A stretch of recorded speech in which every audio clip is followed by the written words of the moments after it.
My name is Laura. I'm 34 years old. I grew up down in a small town in Southern California. Grew up on a farm, raising animals, and at age 17, like, everything that I knew changed. My mom died suddenly, unexpectedly. My sister got married and moved away. My dad got remarried, and I got two stepsisters, and I graduated from high school and went directly to University of California, Davis. My head wasn't really into focusing on what to do with my life. I had a lot of other stuff going on and just issues from the past coming up that I realized I needed to deal with. Healing from the past abuse issues, and also finding solutions to the mental illness. By the time I was 28, 29 is when that finally all came together for me. I just started really finding myself and letting myself be who I was meant to be before all those things. I went to nursing school, and I actually completed nursing school at the top of my class, and it was one of the first things I'd finished in a long time. I was coming here to take my boards and, start my life, and I ended up losing everything and found myself homeless on the streets of San Francisco.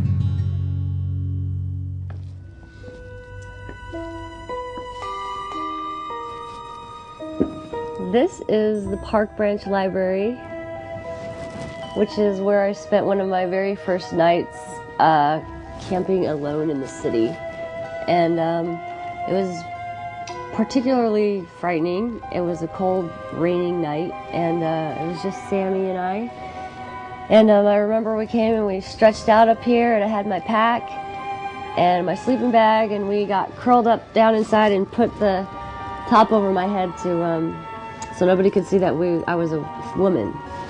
And I had a stun gun in one hand and a knife in the other hand, and I slept through the night like that. And every noise, we'd wake up, and it was really a dark moment for me.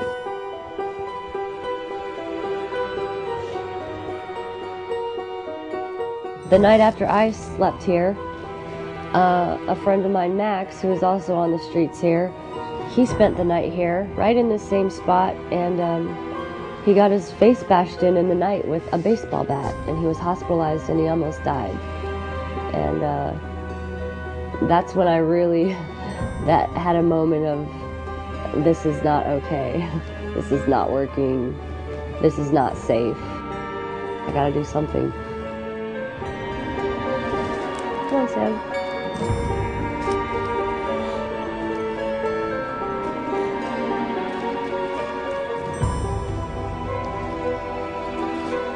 This is a shelter that I built to try to protect us from the street, because when you're homeless, something you face every night is fear. Not only fear of someone robbing you or someone hurting you or beating you up or raping you, but fear of the police, because what we're doing is illegal. It's illegal to sleep in your car. It's illegal to camp in the park. Man, if I had someplace else to be, I'd be there. I don't have any money for a hotel. I don't have anyone to call. I don't have anywhere to go. I don't have anything to do. And when you're in that situation and you're literally like, here I am, you have to do something. You have to sleep somewhere.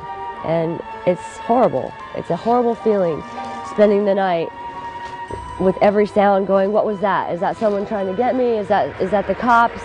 Why am I'm a criminal because I don't have the money to sleep somewhere? I'm a criminal. I mean, it's a giant catch-22.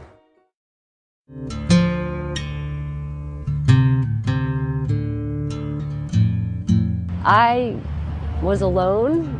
I was broke. My credit was destroyed. I had no family to contact, no one to reach out to for help at this point.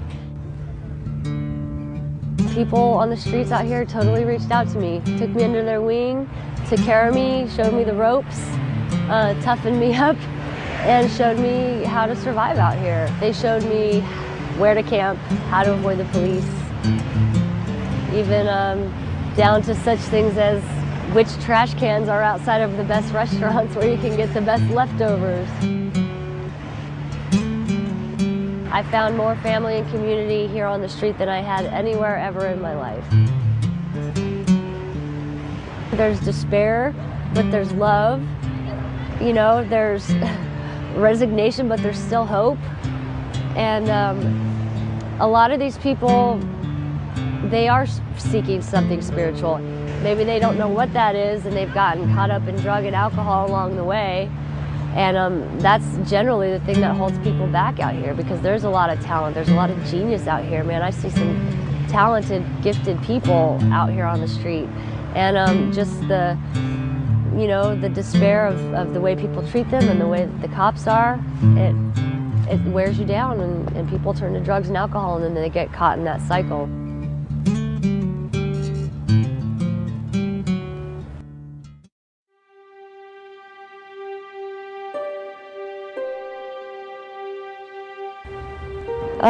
Yeah, well, I mean, I had some of my darkest moments here, related to drugs that I swore I'd never try, in a way that I'd never try them, and the alcohol, just every day just waking up and just feeling so hopeless and so like I just can't do this another day, and just, you know, drinking to just get through it. And how am I going to get my first 40? And, you know, always with the side thought of taking my artwork up to the street, and I did.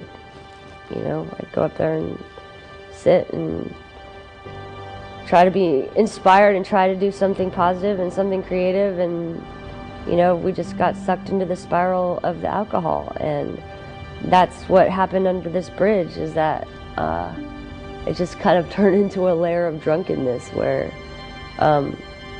things just got ugly, and we just started taking it out on each other, and just escalating. And Stefan was convinced that it had to do with demonic activity and influence in that capacity, and I didn't really believe that at the time for myself until later events unfolded.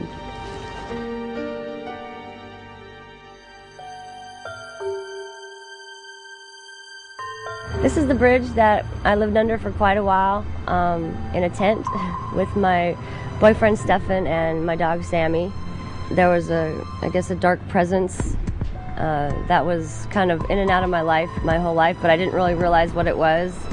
I had been coming under spiritual attack more and more frequently and kind of more intensely. And one night it was really bad. And for about 2 hours, Sammy was cowering in the corner, my dog. And Steph, you know, he didn't know what to do. He was at a loss, and he was just, you know. And I was lying there, and I closed my eyes, and it occurred to me that maybe I could make the presence leave. And so I closed my eyes, and this was the first time I ever tried this. I prayed, and instantaneously it was gone. It just left, boom, like that. And at that moment, literally, Sammy got up and he came and he sat on my lap. Stefan sat up and he said, "What did you do? It's gone, isn't it?"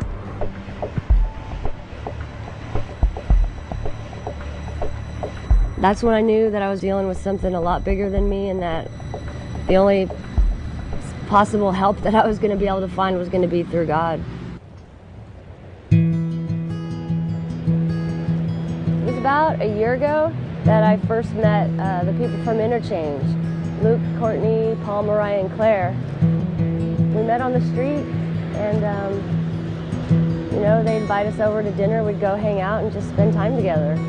If I needed to do laundry, they'd invite us over. Hey, come do laundry and make popcorn balls or watch a movie or whatever. And what really struck me was that they were genuine and that they really wanted to be a friend to us, and they weren't, didn't feel like they were out on a mission. It felt like they just wanted to be there, and that made all the difference. And so I'd come to trust them, and that's really a tough thing to earn someone on the streets trust. Is probably one of the hardest things a person can do, but they did. And when I was going through all these spiritual battles and coming to terms with the fact that God was calling me to Him, I knew who to turn to for help, and that was the guys at Interchange.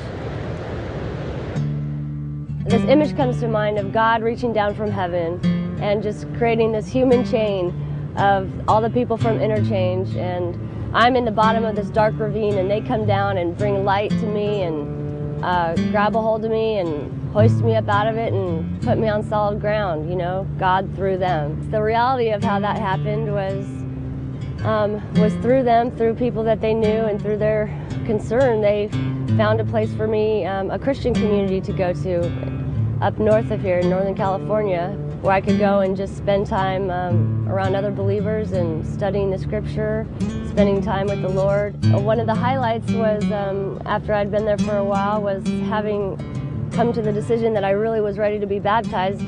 The whole crew came up and Luke baptized me in the river, and it was a really powerful, meaningful thing for me. The Lord made it easy for me to start here because I have nothing, I can follow Him. I don't have to give it all away. It's gone.